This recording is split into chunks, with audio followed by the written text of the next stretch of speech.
continuação da narrativa. Quinta estância, item número 5. Foá dá 5 passos. Observação 136. Após haver dado os 3 primeiros.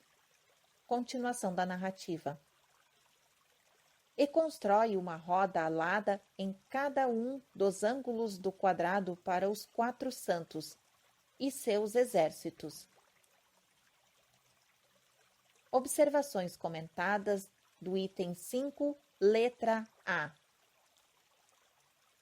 Os passos, como já explicamos no último comentário, se refere tanto aos princípios cósmicos como aos humanos, sendo estes últimos, segundo a divisão exotérica, 3: espírito, alma e corpo, e pela classificação esotérica, 7 princípios, 3 raios da essência e 4 aspectos. Observação 137. Os 4 aspectos são o corpo, a sua vida ou vitalidade, e o duplo do corpo, a tríade que desaparece com a morte da pessoa, e o Kamarupa, que se desintegra no Kamaloka. Fim da observação 137, continuação da narrativa. Os que estiverem estudado o esoterismo budista do Sr. Snet poderão facilmente compreender a nomenclatura. Existem, do outro lado dos Himalaias, 2 escolas esotéricas, ou antes, uma escola dividida em 2 seções. Uma para os Lanus internos e outra para os Chelas externos, ou semilaicos. A primeira ensina uma divisão em 7 princípios humanos e a outra em 6. Do ponto de vista cósmico, os 5 passos de Foá significam aqui os 5 planos superiores da consciência e do ser. O 6º e o 7º, contando de cima para baixo, são o astral e o terrestre, os 2 planos inferiores. Fim das observações comentadas da letra A. Veremos agora as observações comentadas da letra B. 4 rodas aladas em cada ângulo. Para os 4 santos e seus exércitos, legiões. São os 4 Maharajás, ou grandes reis dos Dayankorans, devas, que presidem a cada um dos 4 pontos cardeais. São os regentes ou anjos que governam as forças cósmicas do norte, sul, este e oeste. Forças que possuem cada qual uma propriedade oculta distinta. Tais seres estão ainda relacionados com o karma, que requer agentes físicos e materiais para executarem os seus decretos. Como sejam, por exemplo, os 4 classes de ventos aos quais a própria ciência reconhece exercerem influências nocivas e benéficas sobre a saúde dos homens e dos seres vivos em geral. Encerra uma filosofia oculta a doutrina católica romana, que atribui às diversas calamidades públicas, epidemias, guerras e etc., aos invisíveis mensageiros do norte e do oeste, a glória de Deus vem pelo caminho do oriente, diz Ezequiel. Observação 138, registrado no capítulo 3, item número 4. Fim da observação 138, continuação da narrativa. Jeremias, Isaías e o salmista asseguram aos seus leitores que todo o mal existente sob o sol procede do norte e do oeste, o que, se aplicado à nação judia, soa como inegável profecia. E isso também explica a declaração de Santo Ambrósio. Observação 139. Registrado em Sobre Amós, capítulo 4. Continuação da narrativa. A declaração de Santo Ambrósio de que aí está precisamente a razão porque nós maldizemos o vento norte, e na cerimônia do batismo começamos por nos voltar para o ocidente sideral, a fim de melhor renunciarmos àquele que ali habita, após o que nós viramos para o oriente. A crença nos 4 Maharajás, os regentes dos 4 pontos cardeais, era universal e ainda é partilhada pelos cristãos, que lhes chamam, segundo Santo Agostinho, virtudes angélicas e espíritos, quando são eles que os invocam, e diabos, quando a invocação é feita pelos pagãos. Mas onde a diferença neste caso entre pagãos e cristãos? Escreve o erudito Vossius. Segue o trecho agora. Apesar de Santo Agostinho dizer que todas as coisas visíveis deste mundo têm como guardião uma virtude angélica, não se deve entender que ele se refere aos indivíduos, mas sim às espécies completas das coisas, possuindo cada espécie o seu anjo particular que a protege. Nisso está ele de acordo com todos os filósofos. Para nós, estes anjos são espíritos separados dos objetos, ao passo que para os filósofos pagãos eram deuses. Fim do trecho. Observação 140. Registrado em A Crítica Teológica, volume 1 e volume 7. Continuação da narrativa. Examinando o ritual da Igreja Católica Romana, no concernente aos espíritos das estrelas, vemos que estes apresentam um aspecto em que transparece um certo ar de deuses, e os antigos povos pagãos não lhes prestam mais honras, nem lhes rendiam maior culto do que o fazem atualmente em Roma cristãos católicos dos mais ilustres. Observação. Na próxima frase, a autora novamente apresenta uma palavra símbolo sem tradução. Apenas mencionarei a palavra como símbolo e você poderá pesquisá-lo, o símbolo, no PDF disponível no Telegram. Continuação da narrativa. Secundando Platão, explicava Aristóteles que ao termo símbolo se dava unicamente o significado de os princípios incorpóreos localizados em cada uma das 4 grandes divisões do nosso mundo cósmico, a fim de velarem sobre elas.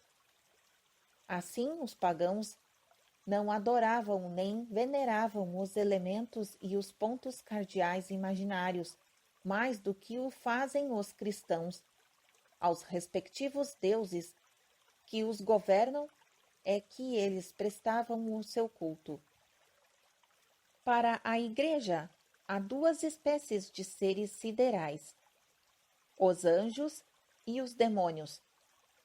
Para os cabalistas e ocultistas, existem apenas uma, e não fazem diferença alguma entre os reitores de luz e os rectores tenebrarum, ou cosmocratas, que a Igreja Romana imagina e descobre nos reitores de luz quando estes são chamados por nome diferente do que ela lhes dá. Não é o reitor ou Maharaja quem castiga ou recompensa, com ou sem a permissão ou ordem de Deus, senão o próprio homem com suas ações ou o karma, atraindo individual ou coletivamente, como por vezes acontece no caso de nações inteiras. toda sorte de males e calamidades. Nós produzimos causas, e estas despertam os poderes correspondentes do mundo sideral, os quais são magnética e irresistivelmente atraídos para os que deram lugar a essas causas, e então sobre eles reagem, quer se trate de pessoas que praticaram o mal ou de simples pensadores que alimentaram subjetivamente ações más. O pensamento é matéria, diz a ciência moderna, e Jevons e Babbage, em sua obra Os Princípios da Ciência, entreviram já que toda partícula de matéria constitui um registro de tudo o que se passa. A ciência moderna cada dia vai penetrando mais no maelstrom do ocultismo, inconscientemente, sem dúvida, mas de maneira bem acentuada. O pensamento é matéria. Não é claro, naquele sentido em que o entende o materialista alemão Moll Scott, quando afirmou que o pensamento é o movimento da matéria, fórmula cujo absurdo não encontra símile. Os estados mentais e os físicos se acham em completa oposição. Mas isso não influi no fato de que todo pensamento, além de seu acompanhamento físico, modificação cerebral, apresenta um aspecto objetivo no plano astral, embora seja uma objetividade suprassensível para nós. Observação 141. Veja-se também registrado em Sinet, O Mundo Oculto, páginas 89 e 90. Continuação da narrativa. As duas principais teorias da ciência sobre as relações entre a mente e a matéria são o monismo e o materialismo. Ambas ocupam inteiramente o campo da psicologia negativa, com exceção das ideias quase ocultistas das escolas panteístas alemãs. As opiniões dos pensadores científicos de nossos dias a respeito das relações entre o espírito e a matéria podem reduzir-se às duas hipóteses seguintes, que excluem ambas as possibilidades de uma alma independente distinta do cérebro físico, por meio do qual funcione. Tais hipóteses são: primeira, materialismo, teoria que considera os fenômenos mentais como produto de uma transformação molecular no cérebro, ou seja, com o resultado de uma conversão do movimento em sentimento. A mais extrema das escolas chegou até identificar a mente com uma forma particular de movimento, mas felizmente essa opinião é hoje qualificada como absurda pela maior parte dos homens da ciência. Segunda hipótese: monismo, ou doutrina da substância única. É a forma mais sutil da psicologia negativa, sendo chamada materialismo dissimulado, por um de seus partidários, o professor Bain. Esta doutrina, que se acha muito difundida, conta entre os seus defensores homens como Lewis Spencer, Ferrier e outros. Ao separar inteiramente da matéria o pensamento e os fenômenos mentais, considera-os, não obstante, como as duas faces ou aspectos de uma só e mesma substância em determinadas condições. O pensamento, como pensamento, dizem eles, é de todo diferente dos fenômenos materiais, mas deve também ser olhado como o aspecto subjetivo do movimento nervoso, ou o que quer que os nossos sábios pretendam significar com estas palavras. Fim da explicação sobre as hipóteses. Voltemos ao comentário relativo aos 4 Maharajas. Segundo Clemente de Alexandria, nos templos egípcios, uma enorme cortina separava o tabernáculo do lugar reservado aos fiéis. Também era assim entre os judeus. Em ambos os casos, a cortina se estendia sobre 5 colunas, ou pentágono, simbolizando os nossos 5 sentidos e, esotericamente, as 5 raças raízes, enquanto as 4 cores da cortina representavam os 4 pontos cardeais e os 4 elementos terrestres. O conjunto era um símbolo alegórico. É por meio dos 4 regentes superiores dos 4 pontos cardeais e dos elementos que os nossos 5 sentidos podem conhecer as verdades ocultas da natureza. Não eram assim como faziam crer Clemente, os elementos per se, que davam aos pagãos o conhecimento divino ou o conhecimento de Deus. Observação 142. Deste modo, a expressão para obter um elemento de revelação foi registrada em Estromata de Clemente, volume 4, item número 6. É aplicável a ambas as coisas ou a nenhuma. Consulte-se também o Zendes, volume 2, página 228, e Plutarco, de Iside, comparados por Layard, registrado em Inscrições Acadêmicas de 1854, volume 15. Fim da observação 142. Continuação da narrativa. Ao passo que o emblema egípcio era espiritual, o dos judeus era puramente materialista, limitando-se em verdade a honrar os elementos cegos e pontos imaginários, pois que significava o tabernáculo quadrado erguido no deserto por Moisés, senão o mesmo fato cósmico? Farás uma cortina, azul púrpura e carmesim, 5 colunas de madeira de citim. Para as colunas, 4 anéis de bronze nos 4 cantos, painéis de madeira fina nos 4 lados, norte, sul, oeste e leste do tabernáculo, com querubins de primoroso lavor. Observação 143.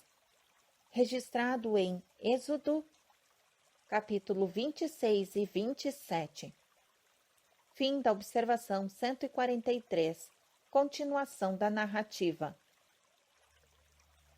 O tabernáculo e o recinto quadrado, os querubins e tudo o mais, eram exatamente iguais aos dos templos egípcios. O formato quadrado do tabernáculo tinha precisamente a mesma significação que hoje ainda tem no culto exotérico dos chineses e dos tibetanos. Os 4 pontos cardeais correspondiam ao mesmo sentido dos 4 lados das pirâmides, dos obeliscos e de outras construções quadrangulares. Joséfo ocupa-se em explicar o assunto. Diz que as colunas do tabernáculo eram idênticas às que foram erguidas em Tiro aos 4 elementos e que se achavam sobre pedestais cujos 4 ângulos davam frente para os 4 pontos cardeais, e acrescenta que os ângulos dos pedestais tinham as 4 figuras do zodíaco, que representavam a mesma orientação. Observação 144.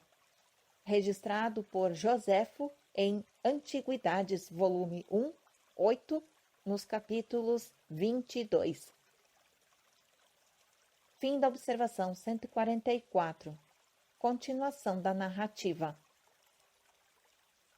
Vestígios desta ideia podem ser encontrados nas criptas zoroastrianas, nos templos da Índia, talhados na rocha e em todas as construções sagradas quadrangulares da antiguidade que conservaram até os nossos dias de hoje. Demonstrou com muita precisão Layard ao descobrir os 4 pontos cardeais e os 4 elementos primitivos nas religiões de todos os povos, sob a forma de obeliscos quadrados, pirâmides de 4 lados e etc. Os 4 Maharajás são os regentes que governam e dirigem esses elementos e pontos. Ao leitor que desejar saber algo mais sobre eles, bastará comparar a visão de Ezequiel, capítulo 1, com o que se vê no budismo chinês, inclusive em seus ensinamentos exotéricos, e examinar o aspecto exterior destes grandes reis dos Devas, segundo a opinião do reverendo Joseph Edkins. Eles presidem um a um dos 4 continentes em que os hindus dividem o mundo. Cada um se acha à frente de um exército de seres espirituais que protegem a humanidade e o budismo. Observação 145. Trecho registrado em O Budismo Chinês, página 216. Continuação da narrativa.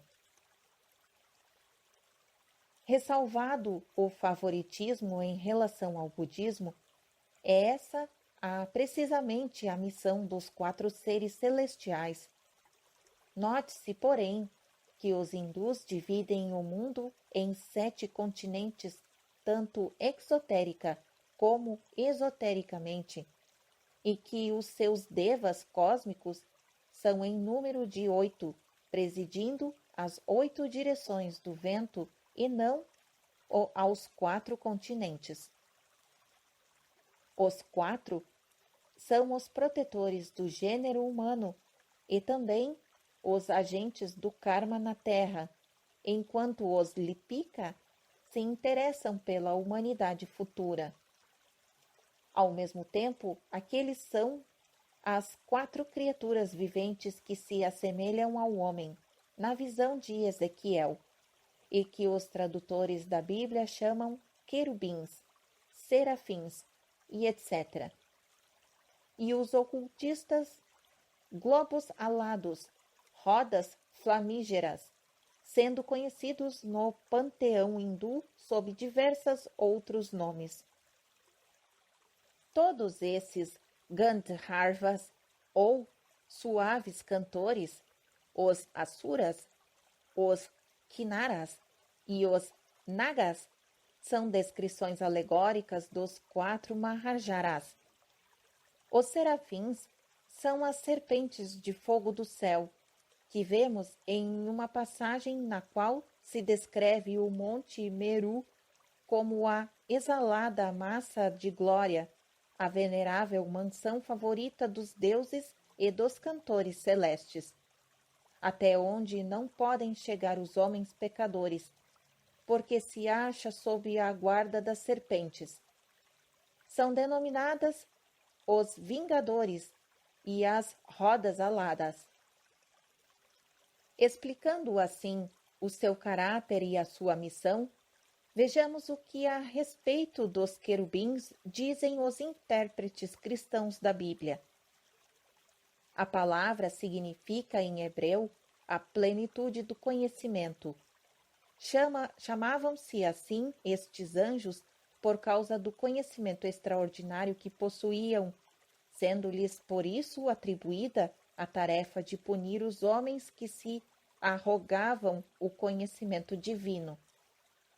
Interpretação de Gruden em sua Concordância sobre o Gênesis, volume 3, item 24.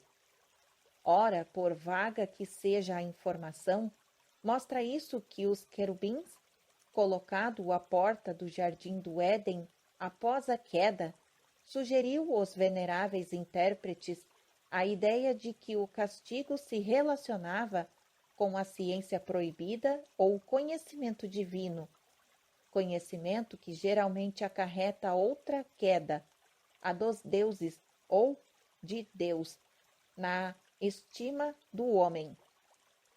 Mas, como o bondoso Cruden nada sabia de karma, deve-se perdoá-lo. A alegoria não deixa de ser sugestiva. Do Meru, a mansão dos deuses, ao Éden, a distância é muito pequena, e entre as serpentes hindus e os 7 querubins ofitas, o terceiro dos quais era o dragão, a distância é ainda menor. Guardavam uns e outros a entrada do reino do conhecimento secreto. Ezequiel, aliás, descreve claramente os 4 anjos cósmicos. Segue o trecho. Eu contemplava, e então vi um torvelinho, uma nuvem e um fogo que a envolvia. E do meio dela saiu a imagem de 4 criaturas viventes. Tinham a aparência de homens, e cada um tinha 4 rostos, e também 4 asas. E o rosto do homem. Observação 146. A palavra homem foi aqui substituída por dragão.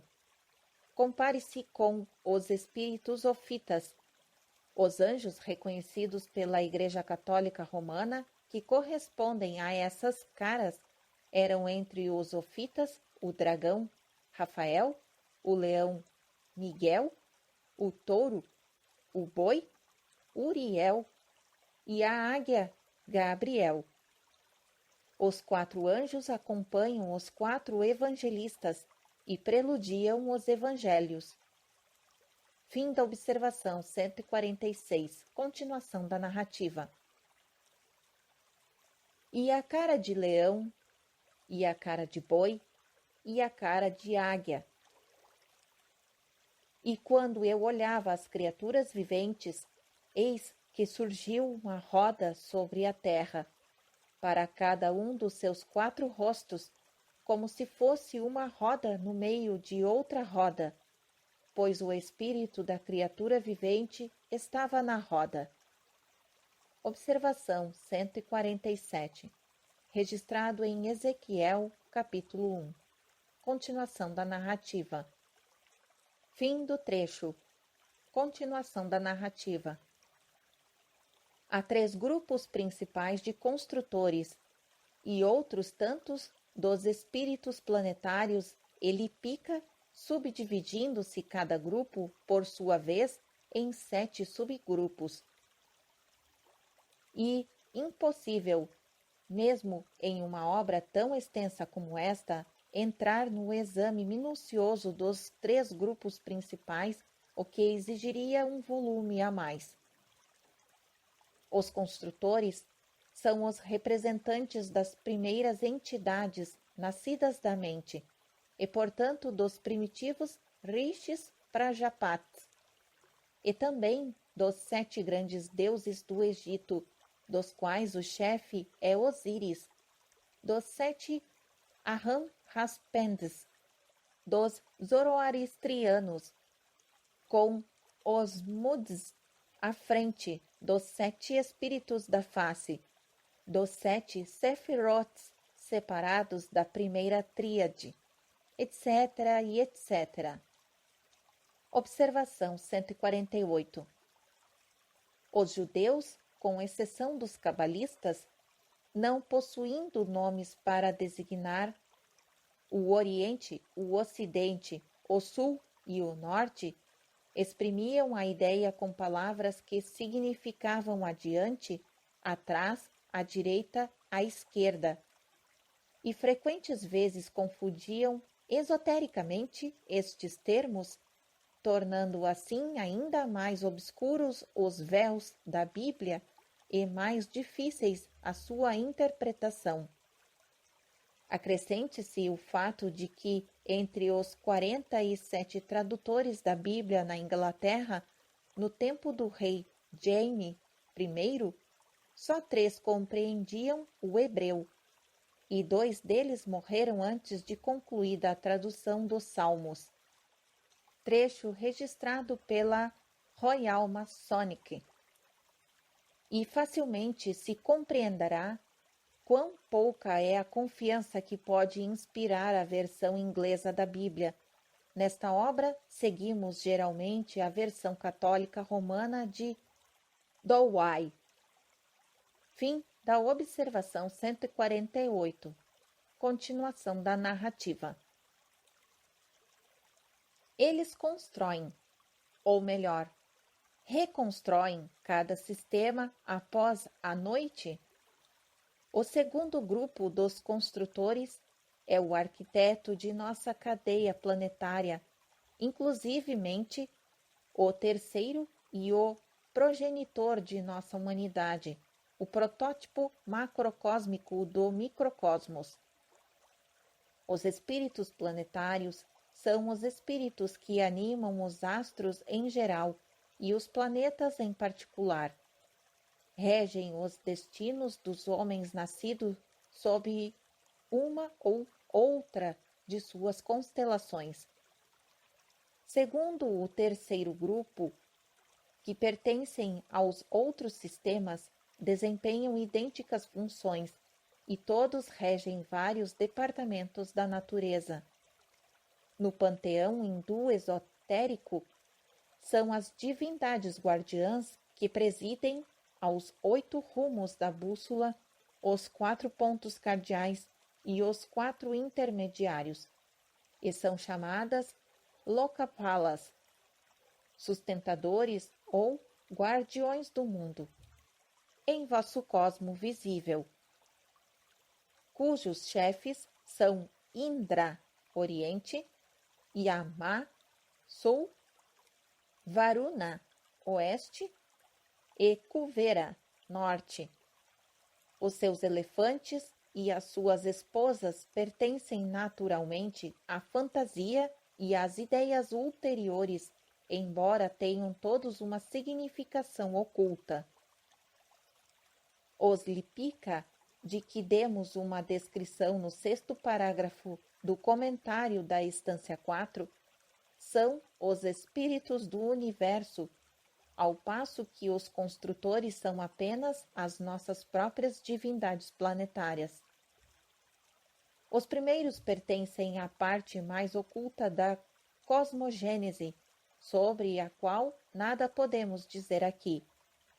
A autora não se acha habilitada a esclarecer se os adeptos, inclusive os de mais elevada categoria, conhecem esta ordem angélica em seus 3 graus completos ou somente o grau inferior que se relaciona com os anais do nosso mundo. Inclina-se, porém, a aceitar esta última hipótese. A respeito do grau mais elevado, sabe-se apenas uma coisa. Os Lipika estão associados ao karma, do qual são os registradores diretos. Na antiguidade, o símbolo universal do conhecimento sagrado e secreto era uma árvore, entendendo-se ainda como tal uma escritura ou um registro. Daí advém a palavra Lipika, que significa escritores ou escribas.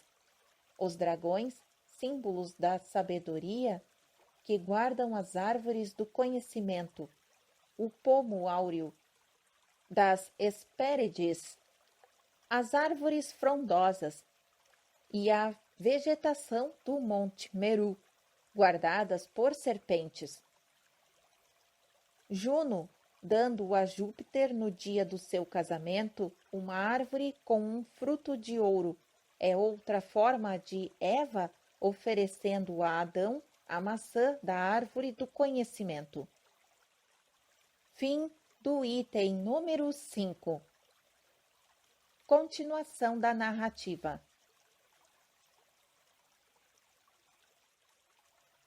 Quinta estância, item número 6. Os Lipika circunscrevem o triângulo, o primeiro 1. Observação 149. A linha vertical ou número 1. Continuação da narrativa. O cubo, o segundo 1. E o pentágono dentro do ovo. Observação 150. Significa o círculo. Continuação da narrativa. É o anel chamado não passarás para os outros que descem e sobem. Observação 151. Como também para os que, etc, etc, etc. Continuação da narrativa. Para os que, durante o Kalpa, estão marchando para o grande dia. Se conosco, assim foram formados os Arupa e os Rupa, da luz única. Observação 152. O mundo sem forma e o mundo das formas. Continuação da narrativa. Da luz única, 7 luzes. De cada uma das 7, 7 vezes 7 luzes. As rodas velam pelo anel. A estância prossegue com uma descrição minuciosa das ordens hierárquicas angélicas. Do grupo de 4 e 7 emanam os grupos de 10 nascidos da mente, os de 12, de 20 e 1, etc. Todos, por sua vez, divididos em subgrupos de heptades, eneades e dodécades. Observação 153. Grupos de 7, 9 e de 12. Continuação da narrativa. E assim por diante, até perder-se o espírito nesta enumeração interminável de exércitos e seres celestiais, cada um com uma função peculiar no governo do cosmos visível durante a existência deste. Veremos agora as observações comentadas do item 6, letra A. A significação esotérica da primeira frase do Sloka é que os chamados Lipika, os registradores do grande livro kármico, constituem uma barreira intransponível entre o ego pessoal e o eu impessoal, que é o número e a raiz máter do primeiro. Essa a razão da alegoria. Eles circunscrevem o mundo manifestado da matéria dentro do anel. Não passarás. Este mundo é o símbolo objetivo de um dividido nos muitos, nos planos da ilusão de Adi, o primeiro, ou de Eka, o um. E este um é o agregado coletivo, a totalidade dos principais criadores ou arquitetos do nosso universo visível. No ocultismo hebreu, o seu nome é Ekat, feminino, um, e ao mesmo tempo Eshad, também um, porém masculino. Os monoteístas serviram-se e ainda se servem do profundo esoterismo da Cabala para aplicar o nome de Sephrot Elohim, pelo qual é conhecida a estância una e suprema, a manifestação desta, chamando-a Jeová. Mas isto é de todo arbitrário e briga inteiramente com a razão e a lógica, porque a palavra Elohim está no plural e é idêntica ao nome plural Shin, combinado frequentemente com ela. A frase que se lê no Sefer Yetzirah e também encontrada a Lures, Achat Ruach Elohim Sim, denota, quando muito, que os Elohim são andrógenos, com a quase predominância do elemento feminino, traduzindo-se o um é ela, o espírito dos Elohim da vida. Como foi dito antes, Achat ou Ekat é feminino e Achat ou Echat é masculino, ambos significando um. Demais, em metafísica oculta existem, a bem dizer, dois um. O um no plano inacessível do absoluto e do infinito, sobre o qual não é possível nenhuma especulação, e o segundo um no plano das emanações. O primeiro não produz emanação, nem pode ser dividido, pois é eterno, absoluto e imutável. Mas o segundo, sendo, por assim dizer, o reflexo do primeiro um, pois é o Logos, ou Ishvara, no universo da ilusão, pode fazê-lo. Emite de si mesmo os 7 raios, ou Dayankohans, do mesmo modo que a tríade sefirotal superior produz os 7 sefirot inferiores. Em outras palavras, o homogêneo se converte no heterogêneo, o prótilo se diferencia nos elementos. Mas estes últimos, a menos que retornem ao elemento primário, jamais podem passar além do Laya ou ponto zero. Não é possível descrever melhor este aspecto metafísico do que o fez o Sr. T.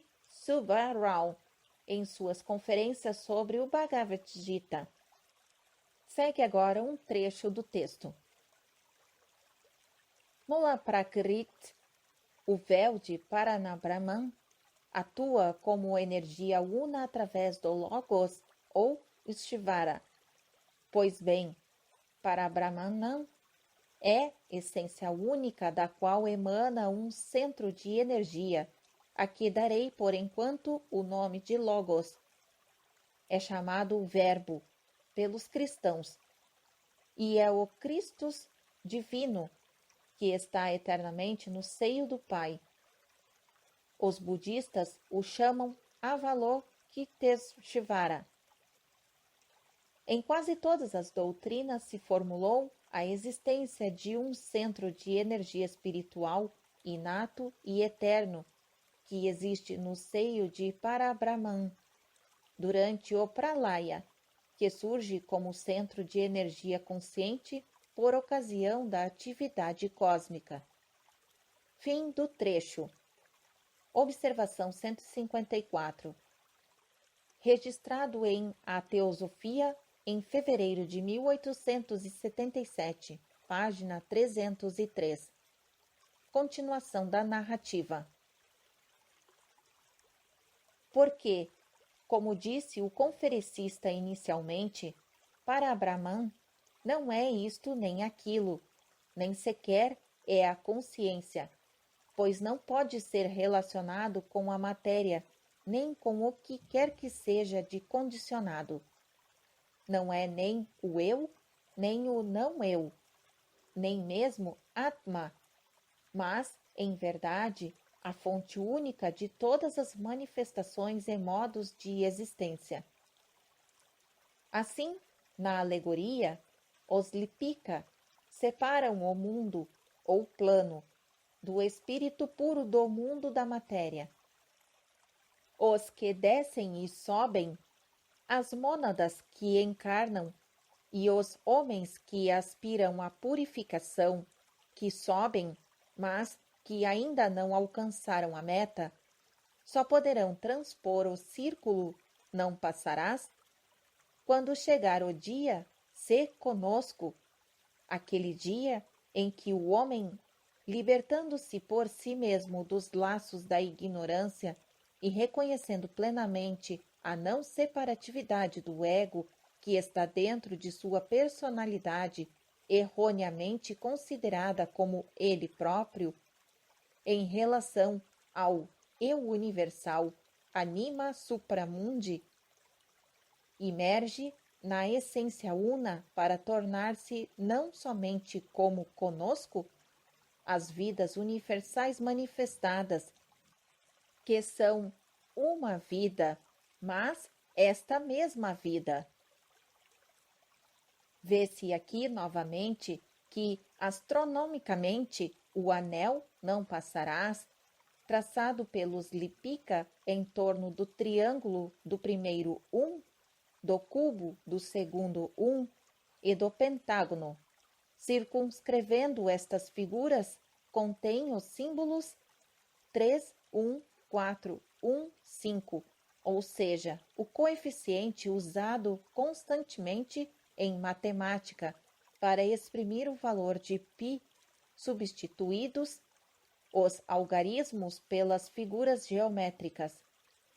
Segundo os ensinamentos filosóficos em geral, esse anel se acha muito além daquela região correspondente ao que em astronomia se chama nebulosas.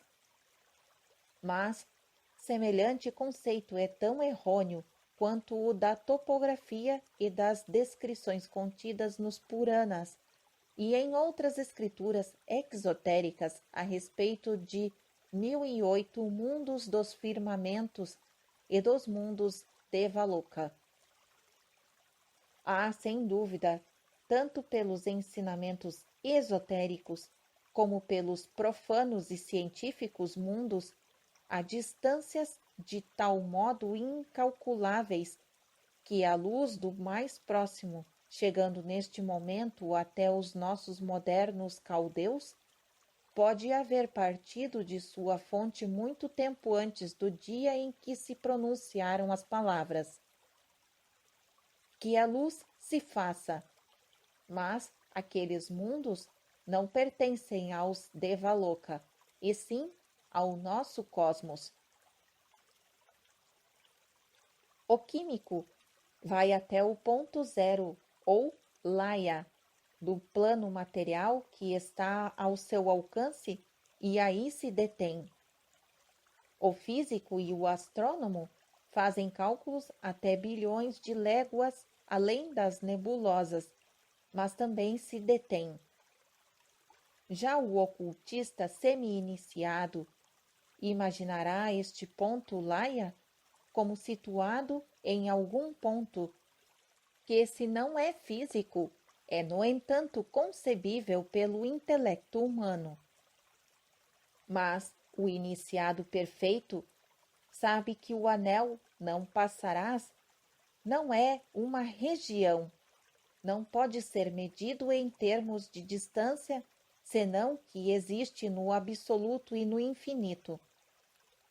Neste infinito, do perfeito iniciado, não há altura, nem largura, nem espessura. Tudo é profundidade insondável, no sentido do físico ao parametafísico. Usando a palavra profundidade, queremos significar abismo essencial. Em nenhuma parte e em toda a parte, e não a profundidade da matéria física. Se proceder a uma análise cuidadosa das alegorias exotéricas e grosseiramente antropomórficas das religiões populares, poder-se-á nelas perceber ainda a noção do círculo não passarás, guardado pelos Lipika. Encontrar-se-á até nos ensinamentos da seita vedantina Vishishtadvaita, a mais antropomórfica de toda a Índia.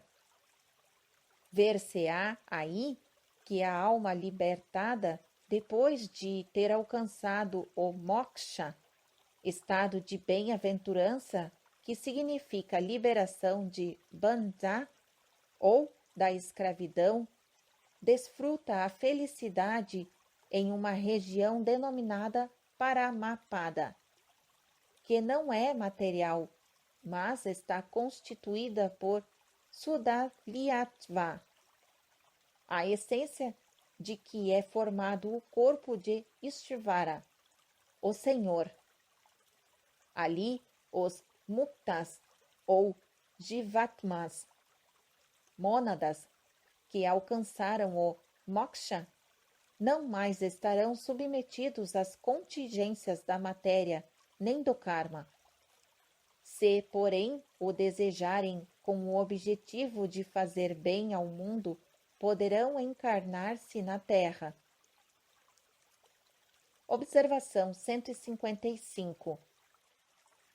Estas encarnações voluntárias recebem em nossa doutrina o nome de Nirmanakayas, os princípios espirituais que sobrevivem nos homens. Fim da observação 155. Continuação da narrativa. O caminho que conduz a Paramapada, ou aos mundos imateriais, chama-se Devayana. Quando o homem alcançou o moksha e o seu corpo morreu. Agora veremos um trecho do texto. O jiva, a alma, vai como Shukshma Sharira. Observação 156. Shukshma Sharira, corpo ilusório, corpo de sonho, de que são revestidos os Dayanis inferiores da hierarquia celeste. Continuação da narrativa. Do coração do corpo ao Brahmanrandra, na coroa da cabeça, atravessando Shushmana, nervo que liga o coração a Brahmarandra.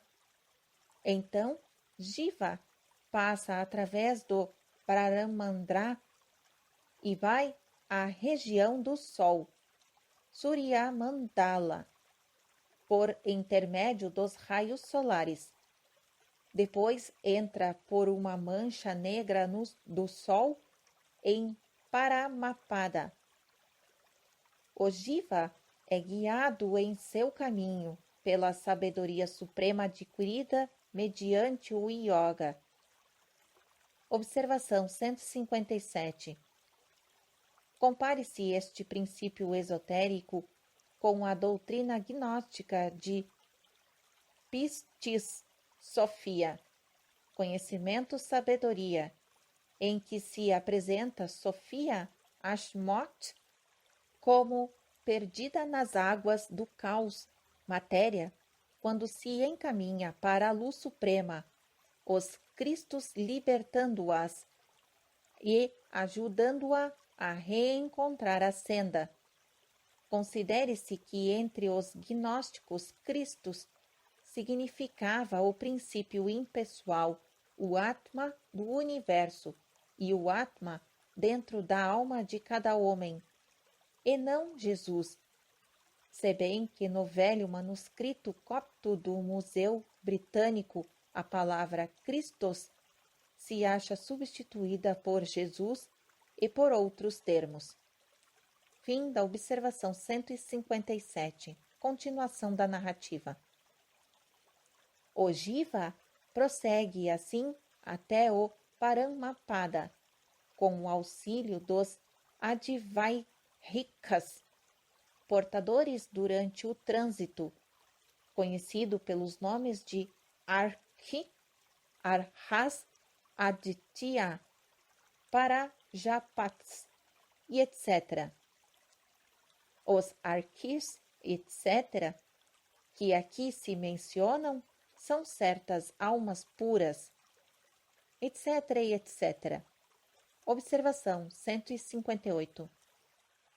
Trecho retirado do livro O Catecismo da Filosofia Vishnvadvaita, registrado por N. Bhaskacharya, M.T.S., da Biblioteca de Pandit Diadyar, páginas 50 a 51, da edição de 1890. Continuação da narrativa. Nenhum espírito, com exceção dos registradores Lipika, transpôs jamais a linha proibida daquele anel, e nenhum transporá até o dia do próximo pralaya, porque é a fronteira que separa o finito, por infinito que pareça aos olhos do homem, do que é verdadeiramente infinito. Os espíritos, a que se alude como aqueles que descem e sobem, são, portanto, os exércitos dos seres celestes, assim chamados em termos genéricos. Mas, na realidade, não são nada disto. São entidades pertencentes a mundos mais elevados na hierarquia do ser, e tão incomensuravelmente elevados que para nós se afiguram deuses, e tomados coletivamente Deus. E nós, homens mortais, devemos assim parecer-lhes como formigas que raciocinam pela escala de sua capacidade peculiar. Também é possível que a formiga enxergue o dedo vingador de um Deus pessoal na pata de um garoto que, em dado momento e sob o impulso de fazer dano, lhe destrói o formigueiro, o trabalho de muitas semanas, que talvez correspondam a anos na cronologia dos insetos. A formiga, sentindo incessantemente a imerecida calamidade, também pode, como o homem, atribuí-la a uma combinação da providência e do pecado, e ver nela talvez a consequência do pecado de seus primeiros pais. Quem o sabe, quem o pode afirmar ou negar? A negativa em admitir que em todo o sistema solar possam existir outros seres humanos racionais e inteligentes, além de nós mesmos, constitui a maior das presunções de nossa época. Tudo o que a ciência tem o direito de afirmar é que não existem inteligências invisíveis que vivam em condições iguais às nossas. Não podem negar, em termos categóricos, a possibilidade de que existam outros mundos dentro do orbe, sob condições inteiramente diversas das que constituem a natureza do nosso. E não podem negar também a viabilidade de uma comunicação, ainda que limitada, entre alguns desses mundos e o nosso. O maior dos filósofos europeus, Immanuel Kant, afirma que tal comunicação não é de modo algum improvável. Segue agora um trecho mencionado por Kant. Confesso, disse ele, que me sinto fortemente inclinado a afirmar a existência de naturezas imateriais neste mundo e a colocar minha própria alma na categoria destes seres. Um dia, não sei quando, nem como, há de provar-se que a alma humana, mesmo nesta vida, está indissoluvelmente ligada a todas as naturezas imateriais do mundo espiritual, e que atua sobre ela e delas recebe impressões. Fim do trecho. Observação 159. Trecho registrado em Sonhos de uma Tela Fantasma, citado por G. G. Massey, no seu prefácio de Espírito de von Hartmann. Fim da observação 159. Continuação da narrativa. Segundo os ensinamentos, ao mais elevado destes mundos pertencem as 7 ordens de espíritos puramente divinos. Aos 6 inferiores correspondem as hierarquias que podem, em certas circunstâncias, ser vistas e ouvidas pelos homens e comunicar-se com os seus descendentes na terra. Gerações estas que se acham ligadas a elas de modo indissolúvel, pois cada princípio no homem tem sua origem direta na natureza destes grandes seres, que nos proporcionam cada qual na sua esfera os nossos elementos invisíveis. A ciência física pode especular sobre o mecanismo fisiológico dos seres vivos e prosseguir em seus vãos esforços para explicar os nossos sentimentos, as nossas sensações mentais e espirituais, supondo as funções de seus veículos orgânicos. Mas tudo o que era possível ser alcançado nesse sentido já foi, e a ciência não irá mais longe.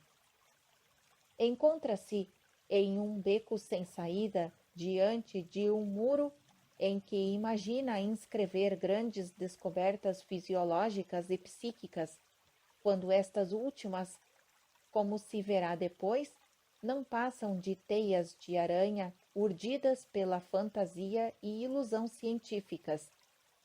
Os tecidos de nossa estrutura objetiva são os únicos que se prestam à análise e às investigações da ciência fisiológica. Os nossos 6 princípios superiores permanecerão sempre inacessíveis à mão guiada por um espírito hostil que ignora e despreza, de caso pensado, as ciências ocultas. Tudo o que a moderna pesquisa da fisiologia tem mostrado e podia mostrar, no que se refere aos problemas psicológicos, atenta à natureza das coisas, é que todos os pensamentos, sensações e emoções são acompanhados por uma coordenação especial das moléculas de certos nervos. A conclusão tirada por cientistas do tipo como Buckner, Vogt e outros, de que o pensamento é uma vibração molecular, exige que se faça completa abstração da realidade de nossa consciência subjetiva. Fim das observações comentadas da letra A. Veremos agora as observações comentadas da letra B. O grande dia, se conosco. É, portanto, uma expressão cujo mérito único assenta em sua tradução literal. O seu significado não se revela tão facilmente ao público que desconhece os princípios místicos do ocultismo, ou melhor, da sabedoria esotérica ou budismo. Com um só D. É uma expressão peculiar deste último, mas tão obscura para os profanos como a dos egípcios, para quem o mesmo dia era denominado Vem a nós. Frase idêntica à primeira, se bem que, neste sentido, a palavra se possa ser perfeitamente substituída por fica ou repousa conosco, uma vez que se refere àquele largo período de repouso chamado Paranirvana. O dia vem a nós.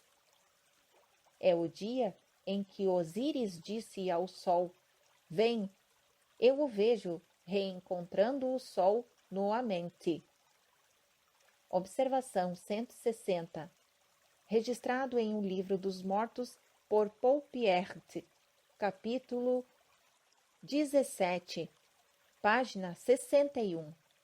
Continuação da narrativa.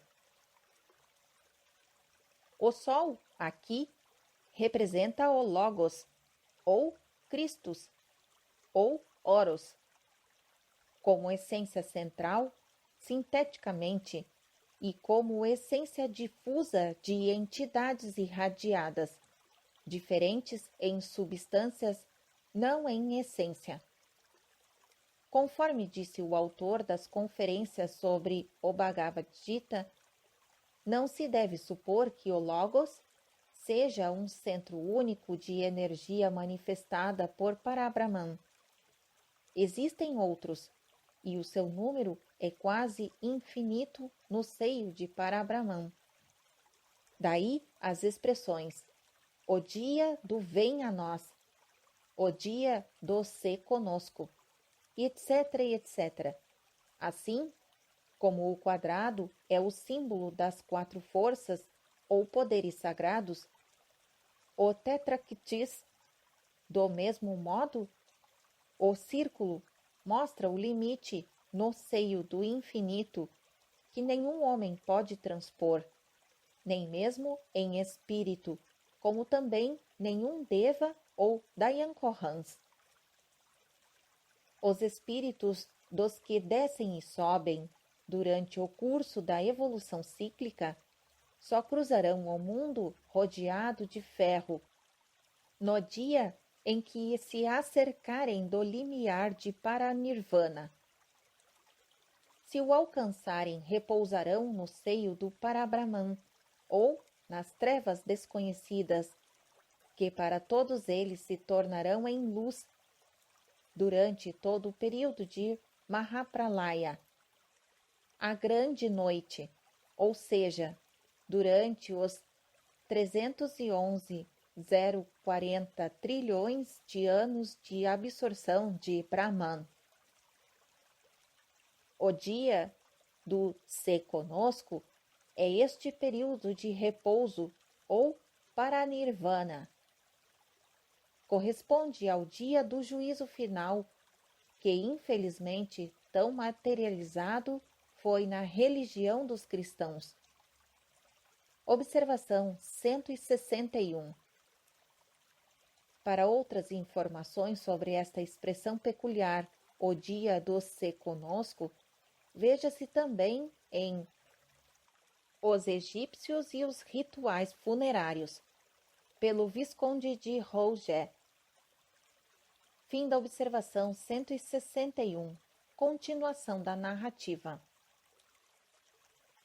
Na versão exotérica dos ritos egípcios, a alma de todo o defunto, incluindo desde Hierofante até o boi sagrado Apis, se convertia em Osíris ou era osirificada, ensinando a doutrina secreta, no entanto, que a verdadeira osirificação, destino de todas as mônadas, somente se dava no fim de 3.000 ciclos de existência. Assim também sucede no caso presente. A mônada, nascida da natureza e da essência mesma dos 7 e cujo princípio mais elevado permanece no 7º elemento cósmico, deve cumprir sua revolução setenária através dos ciclos da existência e das formas, desde a mais elevada até a mais ínfima, e depois do homem a Deus. No umbral do Paranirvana, retoma sua essência primitiva e volta a ser o absoluto. Fim das observações comentadas da letra B e do item 6. E fim da quinta estância.